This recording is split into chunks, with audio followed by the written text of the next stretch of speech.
As a TikTok managed edu creator, I think one of the things na parang I took on na as a responsibility as part of my passion and my advocacy to teach people how to start working from home is to also educate people about what's happening in the market space and also how to spot yung mga networking. Kasi magkaiba siya and unfortunately, merong mga marketers, networkers na pinapakita nila na yung kanilang networking ay trabaho or virtual assistants and they use the word virtual associates, digital marketing associates, mga ganon.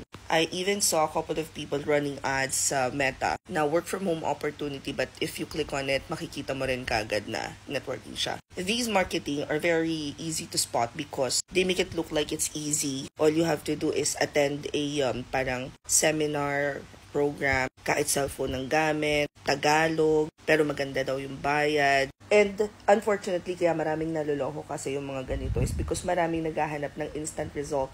I think more people are, I don't wanna call it getting scammed eh. Parang nasasayangan ka lang kasi ng oras pag umatan ka nun, tapos makikita mo magbabayad ka pala para makapasok dun sa program.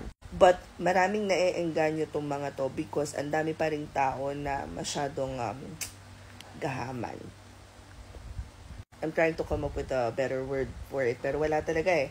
Ang dami ngayong tao na gusto ng easy money. And madalas, naluloko tayo dahil nga, madali siyang kitain. Wala ka daw halos gagawin, pero malaki yung kikitain mo. Di ba kaya nga maraming naloko because ang daming nakita nila yung mga sports car, magagandang bahay, yung mga pormahan na akala mo laging pupunta sa party and sosyalan, ganyan. And while maraming tao pa rin yung dreams and aspirations nila, still, kailangan maging mapanuri tayo sa mga nakikita natin sa social media. So, I don't know, sino to?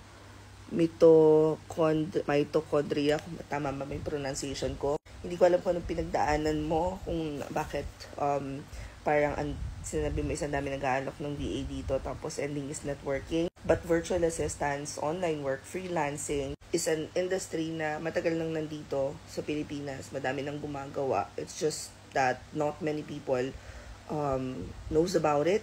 Ako personally, na-witness ko yun kapag kami sa gig camp. So, kasi face-to-face yon and makikita mo sa mga tao na hindi pa rin sila ganun ka-familiar na may opportunity pala na kumita sa bahay.